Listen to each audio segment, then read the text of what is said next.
En este episodio de Lo Inédito sobre los Evangelios podcast, comentamos el Evangelio del quinto domingo de Cuaresma, la resurrección de Lázaro.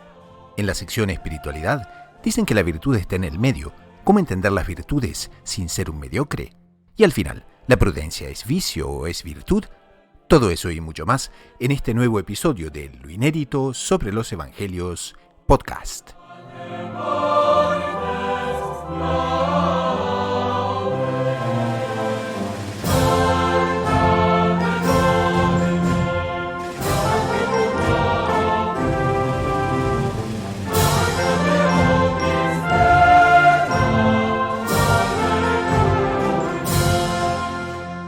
Bienvenidos al programa número 76 de Lo Inédito sobre los Evangelios, el podcast semanal de los Heraldos. Como ustedes saben, este es un espacio donde heraldos de los 4 rincones del globo se reúnen para comentar los Evangelios del domingo, las noticias que nos llegan de la Iglesia y del mundo, y para dar respuestas a las preguntas de los oyentes. También, como ustedes saben, el programa gira en torno a la obra de Monseñor John Cladías, fundador de los Heraldos del Evangelio, que se llama justamente Lo Inédito sobre los Evangelios, donde comenta los Evangelios dominicales a los 3 ciclos litúrgicos.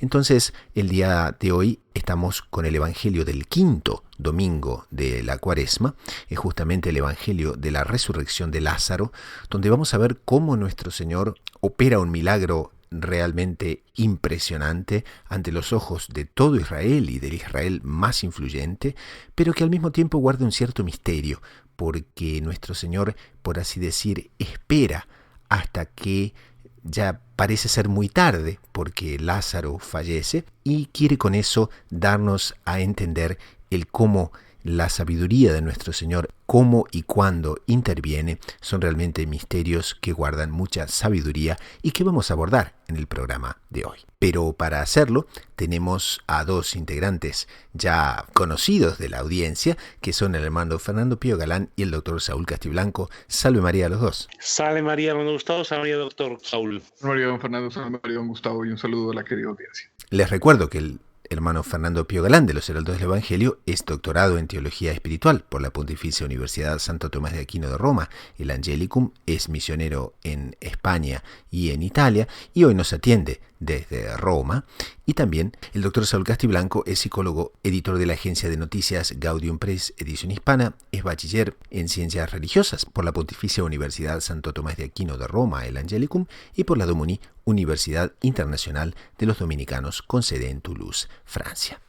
Entonces, esto puesto, nos lanzamos en el Evangelio del quinto domingo de la Cuaresma, y es el Evangelio de San Juan, capítulo 11, versículos 1 al 45, y dice: Había caído enfermo un cierto Lázaro de Betania, la aldea de María y de Marta, su hermana. María era la que ungió al Señor con perfume y le enjugó los pies con su cabellera. El enfermo era su hermano Lázaro.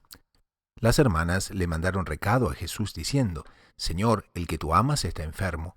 Jesús al oírlo dijo: Esta enfermedad no es para la muerte, sino que servirá para la gloria de Dios, para que el Hijo de Dios sea glorificado por ella. Jesús amaba a Marta, a su hermana y a Lázaro. Cuando se enteró de que estaba enfermo, se quedó todavía 2 días donde estaba. Solo entonces dijo a sus discípulos: Vamos otra vez a Judea. Los discípulos le replicaron: Maestro, hace poco intentaban apedrearte los judíos, ¿y vas a volver de nuevo allí? Jesús contestó: ¿No tiene el día 12 horas? Si uno camina de día, no tropieza, porque ve la luz de este mundo, pero si camina de noche, tropieza, porque la luz no está en él. Dicho esto, añadió: Lázaro, nuestro amigo, está dormido, voy a despertarlo. Entonces le dijeron sus discípulos: Señor, si duerme, se salvará. Jesús se refería a su muerte. En cambio, ellos creyeron que hablaba del sueño natural. Entonces Jesús les replicó claramente: Lázaro ha muerto, y me alegro por vosotros de que no hayamos estado allí, para que creáis. Y ahora vamos a su encuentro. Entonces Tomás, apodado el mellizo, dijo a los demás discípulos: Vamos también nosotros y muramos con él. Cuando Jesús llegó, Lázaro estaba ya 4 días enterrado. Betania distaba poco de Jerusalén, unos 15 estadios, y muchos judíos habían ido a ver a Marta y a María para darles el pésame por su hermano. Cuando Marta se enteró de que llegaba Jesús, salió a su encuentro, mientras María se quedó en casa. Y dijo Marta a Jesús: Señor, si hubieras estado aquí, no habría muerto mi hermano. Pero aún ahora sé que todo lo que pidas a Dios, Dios te lo concederá. Jesús le dijo: Tu hermano resucitará. Y Marta respondió: Sé que resucitará en la resurrección en el último día. Jesús le dijo: Yo soy la resurrección y la vida. El que cree en mí, aunque haya muerto, vivirá. Y el que está vivo y cree en mí, no morirá para siempre. ¿Crees esto? Ella le contestó: Sí, Señor, yo creo que tú eres el Cristo, el Hijo de Dios, el que tenía que venir al mundo. Y dicho esto, fue a llamar a su hermana María, diciéndole en voz baja: El Maestro está ahí y te llama. Apenas lo oyó, se levantó y salió a donde estaba él, porque Jesús no había entrado todavía en la aldea, sino que estaba aún donde Marta lo había encontrado. Los judíos, que estaban con ella en casa consolándola, al ver que María se levantaba y salía deprisa, le siguieron, pensando que iba al sepulcro a llorar allí. Cuando llegó María, a donde estaba Jesús, al verlo se echó a sus pies diciéndole: Señor, si hubieras estado aquí, no habría muerto mi hermano. Jesús, viéndola llorar a ella, y viendo llorar a los judíos que la acompañaban, se conmovió en su espíritu, se estremeció y preguntó: ¿Dónde lo habéis enterrado? Le contestaron: Señor, ven a verlo. Jesús se echó a llorar. Los judíos comentaban cómo le quería, pero algunos dijeron: ¿Y uno que le ha abierto los ojos a un ciego no podría haber impedido que éste muriera? Jesús, conmovido de nuevo en su interior, llegó a la tumba. Era una cavidad cubierta con una losa. Dijo Jesús: Quitad la losa. Marta, la hermana del muerto, le dijo: Señor, ya huele mal porque lleva 4 días. Jesús le replicó: ¿No te he dicho que si crees verás la gloria de Dios? Entonces quitaron la losa. Jesús, levantando los ojos a lo alto, dijo: Padre, te doy gracias porque me has escuchado. Yo sé que tú me escuchas siempre, pero lo digo por la gente que me rodea, para que crean que tú me has enviado. Y dicho esto, gritó con voz potente: Lázaro, sal fuera. El muerto salió, los pies y las manos atados con vendas y la cara envuelta en un sudario. Jesús les dijo: Desatadlo y dejadlo andar. Y muchos judíos que habían venido a casa de María, al ver lo que había hecho Jesús, creyeron en él. Entonces, para situar a la audiencia en el marco de este evangelio y de este milagro portentoso que nuestro Señor realiza, quería preguntarles: ¿cuál es la razón de los milagros, el porqué de los milagros? Bueno, no nos podemos olvidar que los milagros de nuestro Señor Jesucristo son esenciales para su predicación. La Iglesia habla que los evangelios no solo nos cuentan las palabras de Cristo, sino también sus gestas, o sea, sus gestos, ¿no? Sus acciones. Y dentro de estas acciones, los milagros son muy importantes. Los milagros son muy importantes porque sirven de testimonio. De hecho, lo va a decir San Pablo, que los griegos piden sabiduría, los judíos piden milagros. Pedían la forma de entender la espiritualidad de acción de Dios de los judíos. Y no es otra la forma de proceder de Dios en el Antiguo Testamento con el pueblo de Israel. Los profetas, los enviados por parte de Dios, daban razón de su mandato por la comisión de milagros. Como no recordar, la primera resurrección se conecta con esta, que se le da en el Antiguo Testamento, que es Elías, el profeta Elías, que por cierto hace poco se ha transfigurado con nuestro Señor, lo hemos en el sentido litúrgico, ¿no? Hace poco se ha transfigurado en Monte Tabor con nuestro Señor. Él es el primer profeta que resucitó muerto. Es muy importante esta resurrección de Lázaro, como vamos a ver ahora en el Evangelio. Por lo tanto, los milagros tienen esta función. Demuestran al pueblo que realmente nuestro Señor es un enviado de Dios. Entonces tenemos que entenderlo en este sentido, y esta parte del Evangelio es prácticamente autoexplicativa, porque va a decir esa función, nos dice al final del trecho del Evangelio, que es gracias a haber visto a la resurrección de Lázaro que muchos judíos creyeron en él. Entonces es una parte que tenemos que tener clara y tenemos que entender que estos hechos que nos cuenta el Evangelio de los milagros no son anécdotas, no son hechos circunstanciales, no son añadidos posteriores, son esenciales para entender el Evangelio, son esenciales para entender la figura de nuestro Señor Jesucristo. Ahora sería interesante para la audiencia también entender un poco mejor quiénes eran los personajes centrales, porque está Lázaro, está Marta y está María. El Evangelio siempre comienza con aquel misterio, un cierto Lázaro, como si Lázaro en ese momento hubiese aparecido. Pero en realidad Lázaro era un personaje ya muy conocido de nuestro Señor, como lo eran Marta y María. Entonces, no sé qué les parece de profundizar un poquito más en quién era Lázaro, quién era Marta y quién era María. Dejo la palabra al hermano Fernando. Bueno, entonces, San Lázaro es conocido como Lázaro de Betania, ¿de acuerdo? Lázaro de Betania porque su familia era de Betania, de la ciudad de Betania, que es un pueblo de las afueras de Jerusalén. Entonces, nosotros tenemos, por lo que sabemos por los evangelios, es que era un amigo de nuestro Señor. ¿Por qué? Porque aparece contada que se hospeda 3 veces, o sea, en 3 ocasiones distintas, aparece contada esta residencia, que nuestro Señor se va a Betania para estar en su casa. Entonces tenemos esta parte importante, ¿no? Ahora bien, ¿quién era Lázaro? Entonces, propiamente, ¿qué conocemos de su historia? No nos lo dice propiamente los evangelios, no nos hablan mucho de él. Sabemos que tiene 2 hermanas, de hecho, aparece aquí, aparece referenciada Santa Marta de forma muy clara, ¿no? Y aparece también su hermana María. Marta y María de Betania. Hay toda una serie de polémicas en la cual no vamos a entrar ahora, si sobre esta María sería otra María, sería esta María. Tenía 2 hermanas, él lo deja muy claro el Evangelio, y en este Evangelio María, Marta y María. Entonces, propiamente dicho, en este momento la disposición distinta de sus hermanas, ¿no? Pero bueno, lo que nos dice lo que es la tradición y se corresponde con las investigaciones históricas posteriores es que no era precisamente, no era una persona normal. Este Lázaro era propiamente una persona rica, una persona que tenía propiedades, tenía una serie de bienes, una familia muy rica y parece que muy rica. Tenemos el ejemplo de esta familia que seguramente era de las que ayudaban a nuestro Señor, a lo que sostenía a nuestro Señor. No nos olvidemos que nuestro Señor, en cuanto tal, él no trabajaba.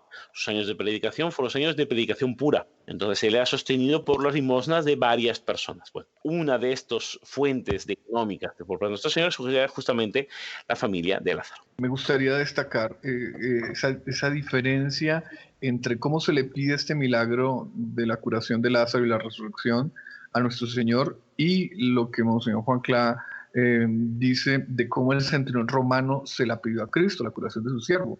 Monseñor Juan Clá recuerda que el centurión romano le hace una argumentación lógica a nuestro Señor y le dice: oiga, yo soy centurión, yo tengo personas a mi cargo y esas personas, yo digo, haga esto y ellas hacen eso, ¿cierto? Entonces, para resumir, usted es dueño de los elementos, manifiesta una gran fe, usted es dueño de la naturaleza, ordene a la naturaleza y la naturaleza obedece y restituya la salud a mi siervo. Es una argumentación lógica y que hace que nuestro Señor opere el milagro.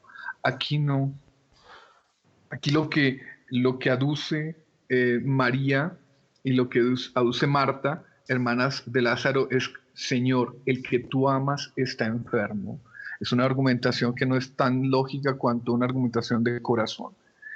Tú lo amas y tú, que eres el hacedor del bien, tú lo puedes curar, cúralo. Y entonces, bueno, viene un análisis muy interesante que hace Monseñor Juan Clá, que yo no quiero avanzar porque seguramente lo seguiremos tratando, y es que aquel a quien Jesús ama, Lázaro, que había muerto, no lo cura en el instante, sino que espera un tiempo. ¿Por qué? Porque tiene una enseñanza posterior. Pero que esa argumentación del amor también hace que nuestro Señor opere un milagro portentoso, entre otras cosas porque a quien Dios ama, Dios crea el bien. No es que Dios ame el bien, sino que es el amor de Dios el que crea el bien. Entonces es una argumentación que, si bien es de corazón, también es muy fuerte. ¿Por qué? Porque en el fondo está diciendo: tú, que eres Dios y que todo lo puedes, aquel que amas, que es Lázaro, dale el mayor bien, que es la salud y que es la vida. Y ahí entra una enorme perplejidad, nos dice Monseñor John Clark, porque, claro, las dos mandaron ese mensaje a nuestro Señor Jesucristo. 2 días después del fallecimiento de Lázaro, reciben la respuesta de nuestro Señor. Y la respuesta dice, esta enfermedad no es para la muerte. Entonces, para quien lo viese con ojos naturales, ahí entraría quizás un cierto desconcierto. ¿Cómo? Nuestro Señor dice que no va a morir, que no es para muerte, cuando hace 2 días ya que Lázaro ha fallecido. Entonces, ¿cómo se vería esa parte? Y también agrega a nuestro recetario de misterios en el día de hoy, de cómo las lecciones que nuestro Señor nos va a pasar son realmente muy profundas. Bueno, tenemos aquí el caso claro de nuestro Señor está vinculando esta muerte de Lázaro a su resurrección de nuestro Señor. ¿En qué sentido? Él va, no por primera vez, ojo, no es la primera resurrección, no es la primera resurrección de nuestro Señor, esto es importante marcarlo. Ya ha resucitado al hijo de la viuda, ya, en fin, ya ha tenido otras resurrecciones. Pero esta de aquí es especialmente significativa, porque él deja claro que él lo que va a hacer es resucitarlo. Le hubiera sido mucho más sencillo haberlo curado antes. Si la ciencia de nuestro Señor fuera una ciencia médica, fuera una ciencia humana, desde luego es mucho más fácil evitar que algo se rompa que después recomponerlo, desde luego, y mucho más dando el caso de la enfermedad. Ahora bien, no eran esos el destino que la providencia que Dios había marcado. Dios quería que hubiera esa manifestación del poder divino en nuestro Señor, para que nuestro Jesucristo apareciera como quien era. Para eso necesitaba, entre comillas, una necesidad que Dios ha creado, porque Dios no necesita nada, que fuera patente la potencia de Jesús. No aparece en este evangelio, pero en el evangelio nos dice que fue el estopín que determinó la muerte de Jesús, fue justamente la resurrección de Lázaro. O sea, está directamente vinculado esta resurrección a la pasión, muerte y resurrección de nuestro Señor. Es importante entender este punto. Por lo tanto, que muriera Lázaro para que después nuestro Señor lo tuviera que resucitar, es un elemento que toca directamente con la esencia de la misión de nuestro Señor, que era justamente morir en Jerusalén y resucitar para después hacernos a nosotros partícipes de la resurrección. Ahora bien, tenemos en el diálogo con las hermanas y en el ambiente general en que nos coloca este evangelio, esta idea de la resurrección final de los muertos que no aparece de forma tan clara sino en los libros más tardíos del Antiguo Testamento. Entonces aquí lo tenemos dicho, lo tenemos escrito, y no nos olvidemos, los saduceos, que eran aquellos que gobernaban el templo, que tenían el control de la parte sacerdotal del pueblo de Israel, eran militantemente contrarios a la resurrección de los muertos. Los fariseos, sin embargo, sí que creían en la resurrección de los muertos. Y entonces, cuando nuestro Señor finalmente llega, Lázaro ya estaba enterrado hace 4 días, ¿no es cierto? Y en ese momento es que se da el diálogo con Marta, donde Marta le explica y dice, Señor, si hubieses estado aquí, no habría muerto mi hermano. Pero aún ahora sé que todo lo que pidas a Dios, Dios te lo concederá. Y ahí es curioso la contestación que nuestro Señor le da, ¿no? Porque en ese momento nuestro Señor le afirma sin más ni más, tu hermano resucitará. Y ahí María dice, sé que resucitará en la resurrección en el último día. Pero ahí viene aquella frase que ha pasado a ser recordada en tantos evangelios y en tantas liturgias. Yo soy la resurrección y la vida, dice nuestro Señor, el que cree en mí aunque haya muerto, vivirá.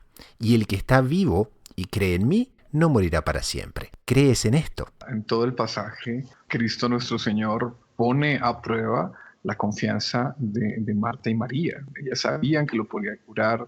Nuestro Señor les envía mensajes misteriosos. Al final Él muere y ellas mantienen la fe. Lo vemos en el texto evangélico. Ellas mantienen la fe de una manera dolorida, de una manera compungida, ¿cierto? Pero mantienen la fe y saben que Él puede operar un prodigio muy grande. Ya le reclaman entre comillas, ¿no? Le dicen, si tú hubieras estado aquí, ¿no? Y lo llamaron entre comillas a tiempo, pero nuestro Señor no fue. Todo eso son lecciones para nosotros.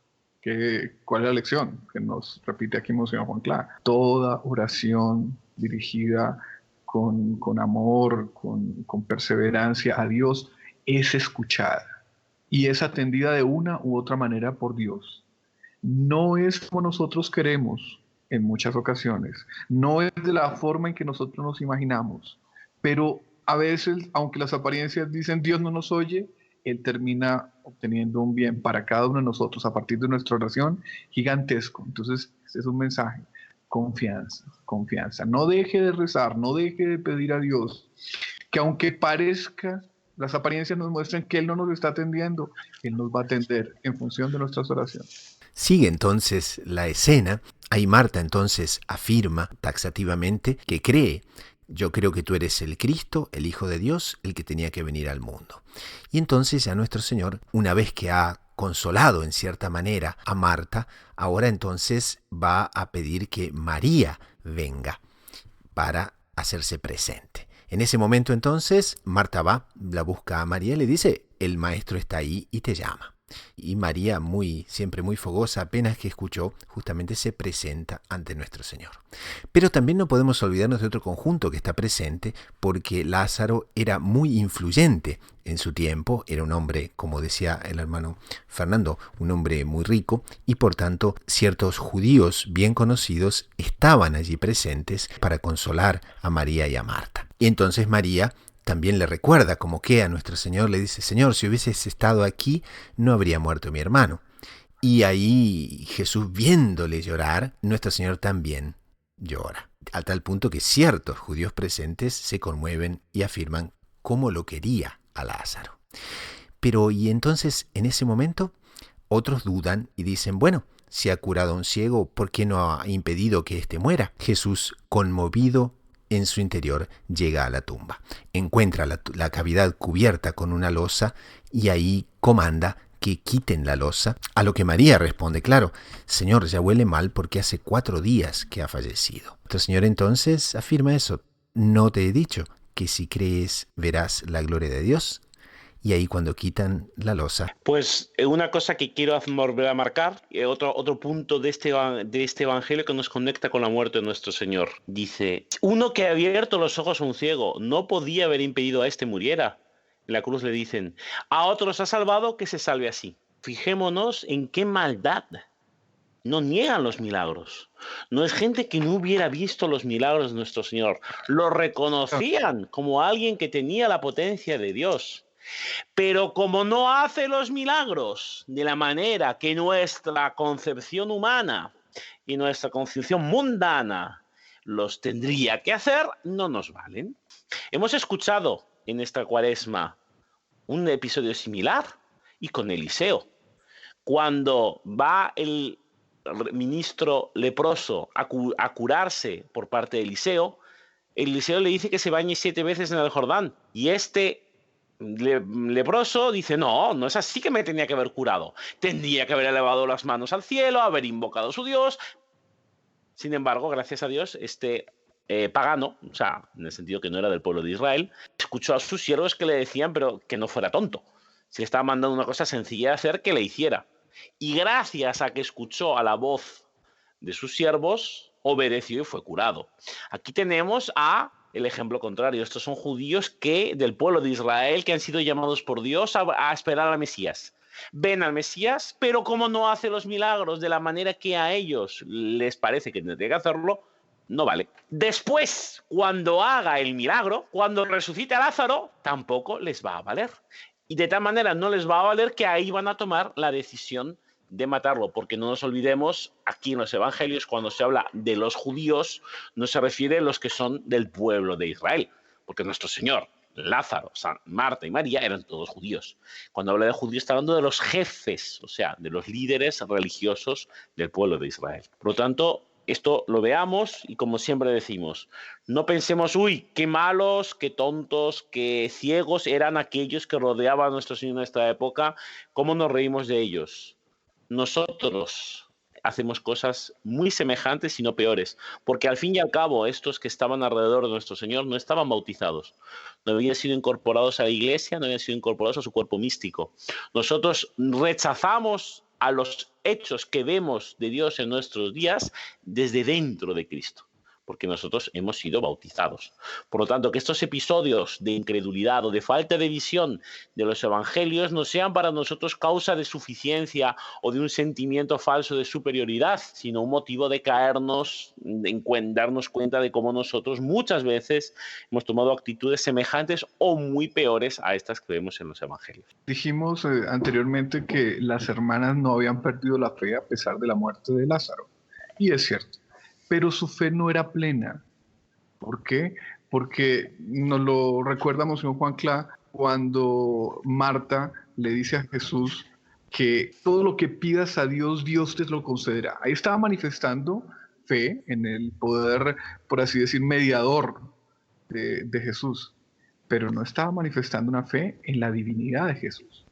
Entonces, ¿por qué? Porque sí, le pido al Padre, de hecho, pues cuántas oraciones de nuestro Señor pidiéndole al Padre que obre su potencia, pero es que Él es el Padre, porque Él es el Hijo y Él es el Espíritu Santo, ¿cierto? Es Dios humanado.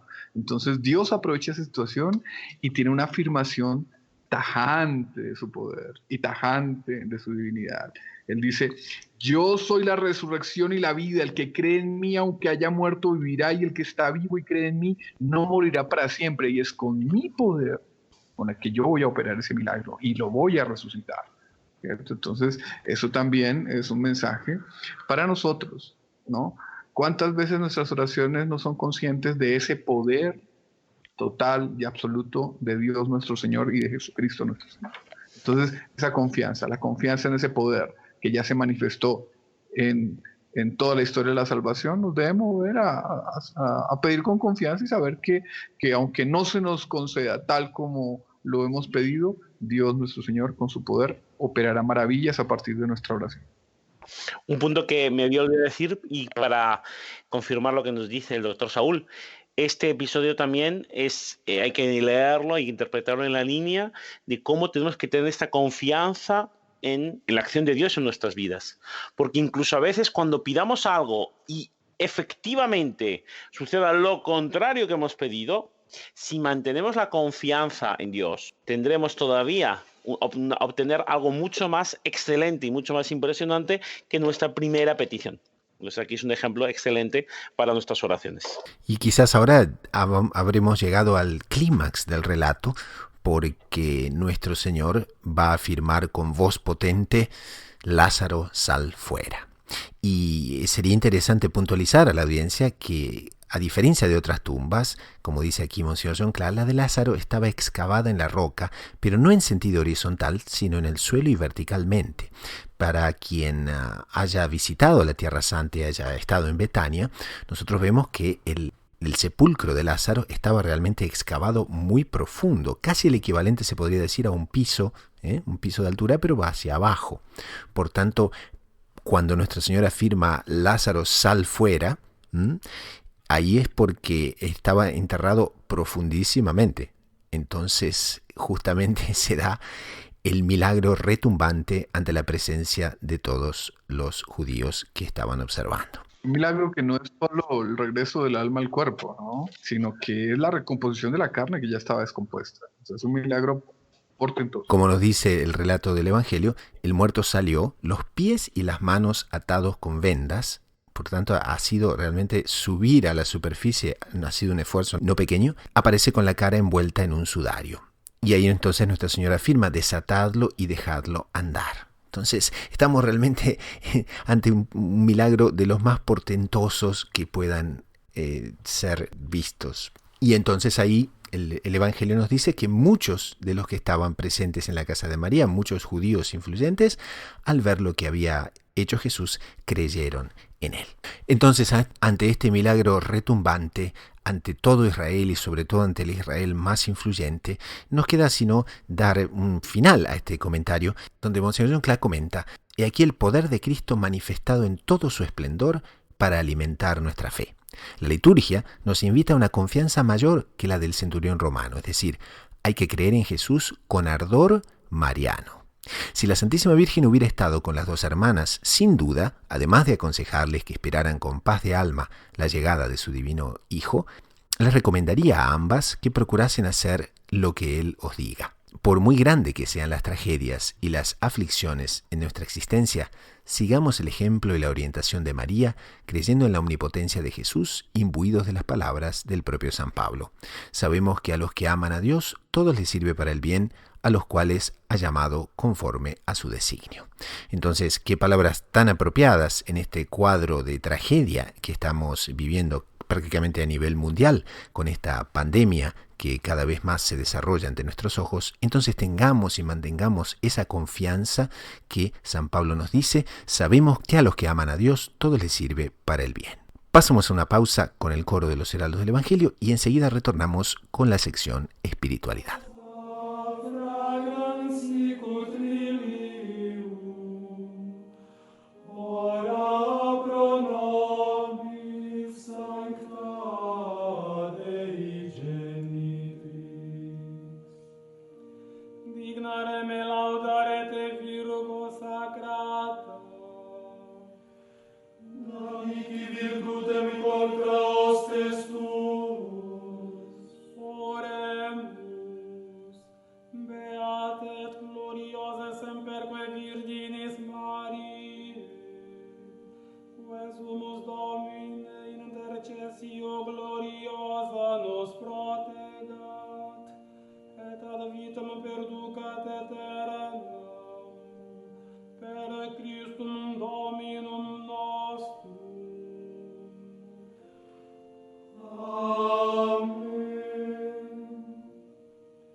Pasamos ahora a la segunda sección del programa. Se trata de la sección Espiritualidad. En esta sección exploramos temas centrales de la vida espiritual para el beneficio y el crecimiento de la audiencia. Entonces, esta semana tenemos un tema que trata de las virtudes y la prudencia, cuándo es vicio y cuándo es virtud. Porque muchas veces hay personas que nos dicen que, la virtud está en el medio.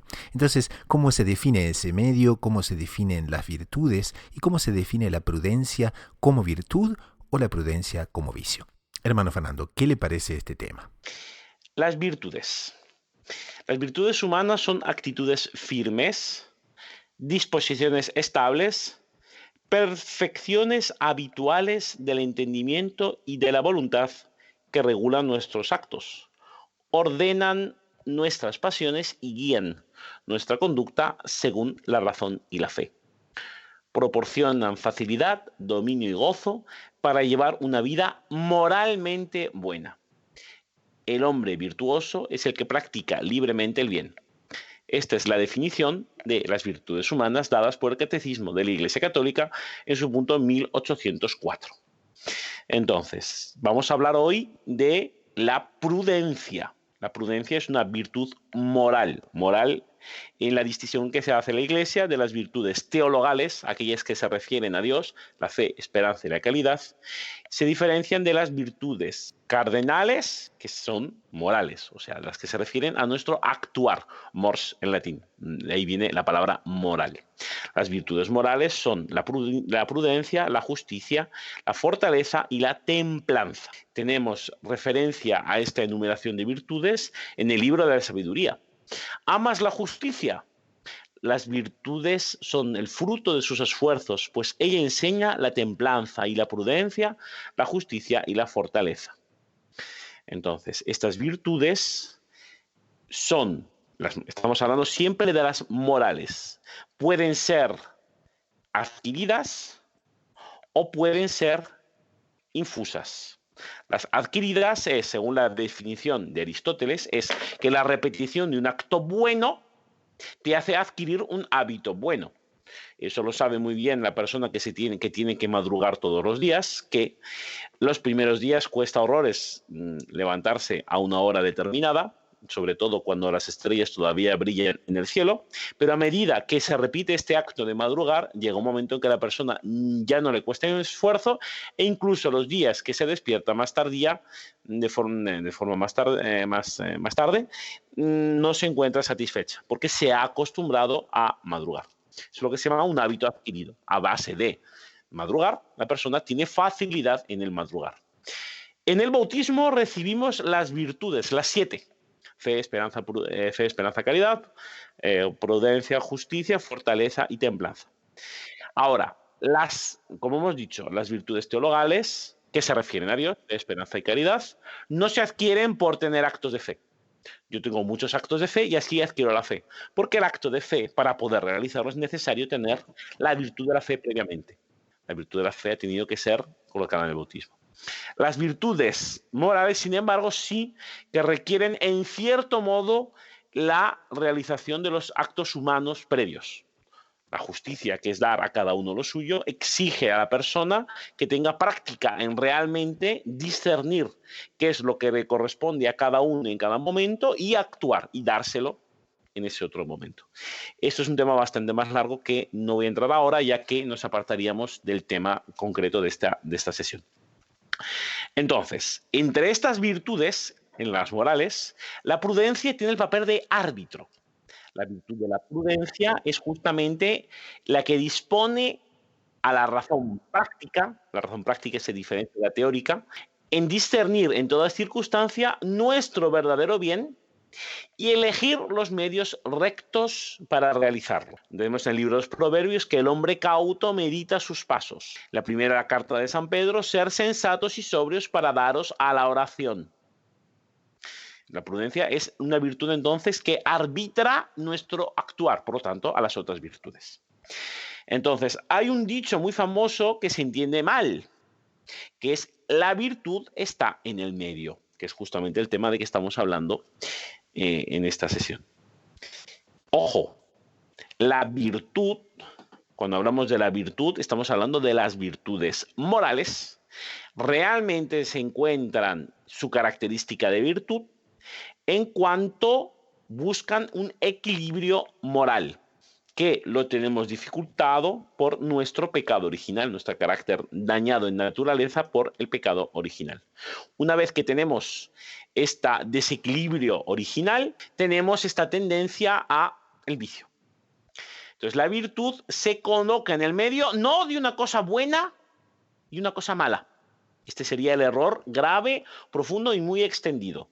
Que la virtud sería una cosa semibuena o semimala, ¿por qué no? No.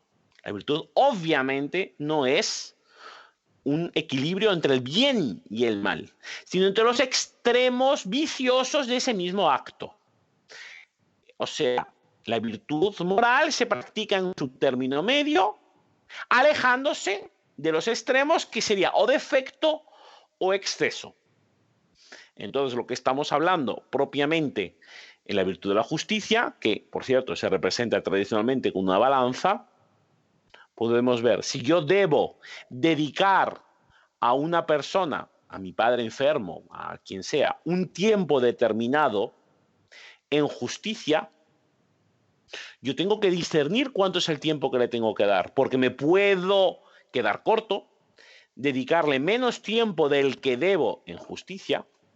También le puedo dar demasiado tiempo a esta persona, quitándoselo a los otros. Entonces, la virtud de la justicia sería dedicarle el tiempo justo, tiempo necesario, alejándome del exceso de dedicarle demasiado tiempo o del defecto de dedicarle demasiado poco. Entonces, esta función de la virtud de la prudencia, a esto se dedica, justamente gobierna las virtudes, principalmente las virtudes morales. O sea, las virtudes de acción que se refieren sustancialmente, y no digo principalmente, sino de una forma cuantitativa a nuestro actuar concreto. La prudencia no regula a las virtudes teologales, a la fe y la esperanza y caridad, porque no puedo tener demasiada fe. Yo no puedo tener demasiada fe en Dios, puedo tener demasiado poca fe en Dios, pero demasiada fe en Dios es imposible, porque Dios es el objeto de nuestra fe y por mucha fe que tenga siempre me voy a quedar por debajo de lo que es Dios. Lo mismo me pasa con demasiada caridad, no puedo amar demasiado a Dios. De hecho, lo dice San Francisco de Sales, la medida de amar a Dios es amar a Dios sin medida. Yo no puedo tener demasiada esperanza en el cielo. En este sentido, en mi relación con Dios, la prudencia admira, pero no regula estos actos. Ojo, esto no significa que yo no pueda, por ejemplo, esto lo coloca, yo no pueda colocarme delante de Dios en una disposición. Yo soy padre de familia, yo tengo unos deberes propios de mi estado, tengo que trabajar, tengo que cuidarme, tengo que cuidar a una serie de personas que dependen de mí, pero como tengo mucha fe en Dios, como tengo mucha caridad con Dios, como tengo mucha esperanza con Dios, que no puede ser demasiada, abandono mi estado, dejo a las personas a las cuales yo tengo obligación en justicia de atender, de cuidar y de estar con ellas para dedicarme únicamente con Dios. Como no puedo pasarme en la fe, la esperanza y la caridad porque no tiene límite de exceso, pues está muy bien. Pues no. Justamente lo que hemos dicho no es el caso, porque yo tengo unos deberes de Estado que se llaman, son propiamente corresponden con mi estado de vida, no es lo mismo obviamente ser soltero que casado, ser laico que religioso, ser monje en una comunidad que ser superior de esa comunidad. Son estados que diferencian en sus deberes. Entonces, la prudencia sí que va a regular la aplicación práctica del acto de fe, o del tiempo que dedico a la fe en mi día a día. Ahí sí que va a regular la prudencia, pero no en mi relación con Dios. Yo con Dios no puedo tener demasiada fe. Puedo ser, esto sí, y es un exceso en el ámbito de la justicia, decir, no, yo tengo tanta fe en Dios que no me preocupo de mis acciones cotidianas. Me confío, me entrego totalmente a Dios y me olvido yo de cuidar de mí mismo, que me cuide Dios. Sería propiamente la tentación que el demonio le pone a nuestro Señor justamente en el episodio evangélico que inicia la Cuaresma. Las tentaciones, lánzate, que el poder de Dios mandará a sus ángeles para que te sostengan. Eso sería propiamente un acto de temeridad. No es un acto de excesiva fe, es un acto de fe obligando a Dios a que actúe según nuestras maneras y no estamos nosotros obedeciendo a Dios. Por lo tanto, como vemos, no es un acto de excesiva fe, es un acto de vicio. Estamos imponiendo nuestra voluntad por encima de la voluntad de Dios. Entonces, este punto es muy importante tenerlo en cuenta en la regulación que la fe hace de las virtudes. Por lo tanto, vemos que sí que, en cierta medida, la prudencia rige las acciones que corresponden a las virtudes teologales. Ahora, las morales. Bueno, en cualquier acto de nuestra vida siempre podemos discernir bien y mal. Para eso está la prudencia. Ahora bien, la prudencia nos va a decir qué medios tenemos que adoptar en la circunstancia concreta para que este bien que hemos discernido en el acto nos llegue efectivamente. Esta formulación lo que está diciendo es, hay que ver si yo tengo que recorrer una distancia, me conviene hacerlo andando, me conviene hacerlo corriendo, me conviene hacerlo instantáneamente ahora mismo, me conviene esperar. Siempre en la función del acto buscado. ¿En qué sentido? Si yo tengo que ir a hacer compras y están cerrando de aquí a media hora y andando voy a tardar 40 minutos, la prudencia me va a indicar que corra, ya que si no, no voy a poder comprar. Ahora, si lo que tarda es una hora en cerrar y yo tardo 40 minutos en ir andando, la prudencia me puede indicar que me compensa ir andando, ya que en el acto de correr tengo más peligro de tropezar. ¿Cómo es posible entonces que la prudencia me marque actitudes distintas delante de un mismo problema? Las circunstancias concretas. La prudencia tiene que ser la que regule. Nos tenemos que alejar ahora sí de lo que se llama el vicio. Y la prudencia también puede ser viciosa. ¿Cómo es posible que sea vicioso una cosa que busca nuestro mayor bien? Porque podemos fallar en discernir el bien, ya que tengamos una percepción de las circunstancias que no sea adecuada, o también porque nuestra instrucción intelectual previa de las circunstancias de la vida sea insuficiente. Si yo no he estudiado, pues por ejemplo, la orografía de un terreno, cómo está ese mismo terreno constituido, La prudencia me puede decir que, pues, por ejemplo, que vaya andando cuando me encuentre en medio de una ciénaga. La distancia era más corta, pero mi conocimiento humano no conocía las características del terreno. Si hubiera sabido que era una ciénaga, hubiera dado un rodeo, a pesar de ser una distancia mayor. Todos estos son ejemplos prácticos que obviamente se aplican a otros aspectos de la vida. Me centro en estas disposiciones geográficas porque me parecen más claras y más visualizables, sin otro tipo de imagen. Entonces, no siempre el camino más seguro va a ser el más prudente, porque sí, aquí podemos hablar propiamente de la prudencia viciosa. La prudencia viciosa en cuanto a una prudencia humana, ¿no? Que esta prudencia humana sí que tiene justamente el vicio. El vicio conectado con la prudencia es el vicio del temor o la cobardía, que nos hace tener una percepción exagerada, desordenada de los peligros que nos impiden enfrentarlos a ellos. Y sobre todo, enfrentarlos en la práctica de la virtud y también en rehuir a las molestias que puede acarrear el conseguir este bien que hemos visto y que por las circunstancias es un bien difícil de conseguir. Entonces es un vicio que está conectado con la prudencia. Ya no se denominaría propiamente prudencia, pero es llamado también prudencia humana, ¿no? En el sentido que nos coloca delante de nos únicamente y meramente sobre nuestras propias fuerzas. Entonces, el defecto de la prudencia, el vicio, una prudencia mal entendida, viciosa, sería la temeridad o también audacia. Nosotros enfrentarnos a peligros que están fuera de nuestras fuerzas sin una causa justificada.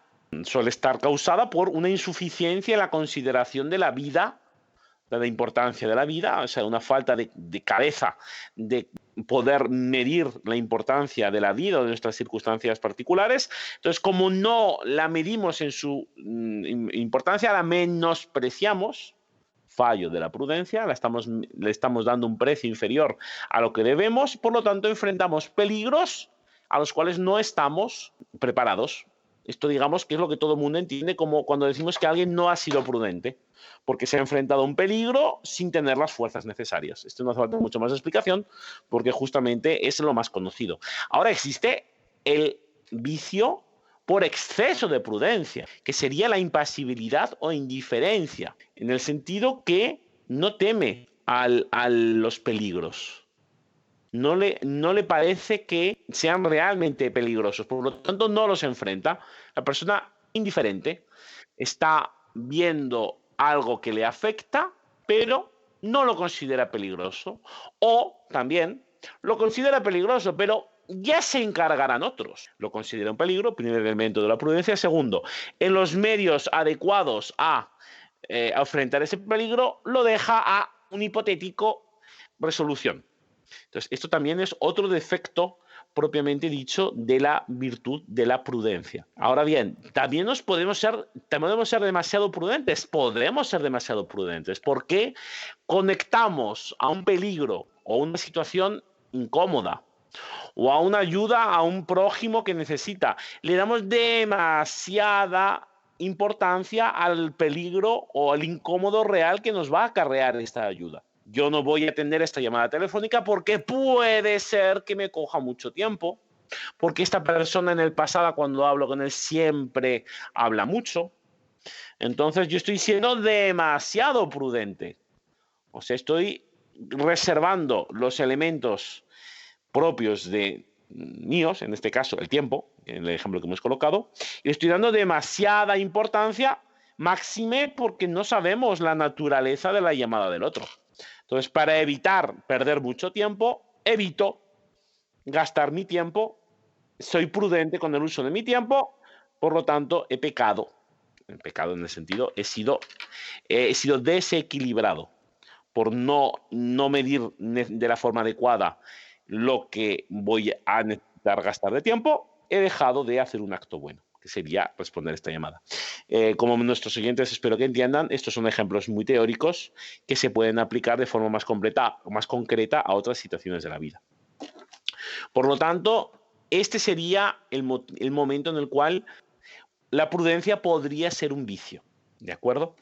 En el sentido que tendríamos un exceso de protección por nuestra parte que nos haría no cumplir la virtud o no cumplir los actos de virtud, de caridad, que debemos cumplir con una falsa excusa, con un falso, con una idea de que si los hacemos, nuestra integridad, nuestro patrimonio van a ser dañados de una forma ilógica. Porque obviamente la virtud de la prudencia puede de una forma virtuosa hacer esto. Yo no puedo, por ejemplo, viendo una persona que se ahoga, yo no puedo de forma, entre comillas, generosa lanzarme al rescate si no he tenido una instrucción previa de rescatar a un ahogado. Esto es una de las cosas básicas que si nuestros oyentes han tenido cierta instrucción de primeros auxilios saben. Solo se puede ayudar a una persona que se está ahogando en el agua si previamente ha sido instruido, porque la práctica concreta demuestra que sin tener instrucción previa, por muy buen nadador que sea el rescatador, en la mayor parte de los casos se hunden el rescatado y el rescatador. Por lo tanto, de un querido bien, que era salvar una vida humana, se pierden 2 vidas humanas.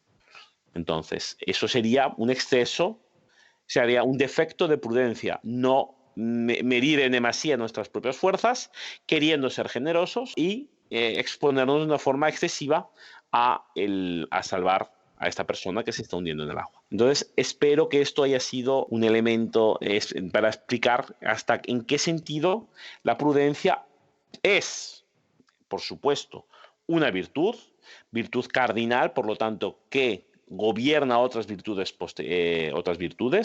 y no solo eso, sino que además es árbitro del resto de las virtudes morales y de la aplicación práctica de las virtudes teologales. Pasamos al último segmento del programa, que es la sugerencia de la semana. Es una website, un libro, un podcast, en fin, algún recurso de doctrina católica que nos haya gustado para el bien espiritual de las personas.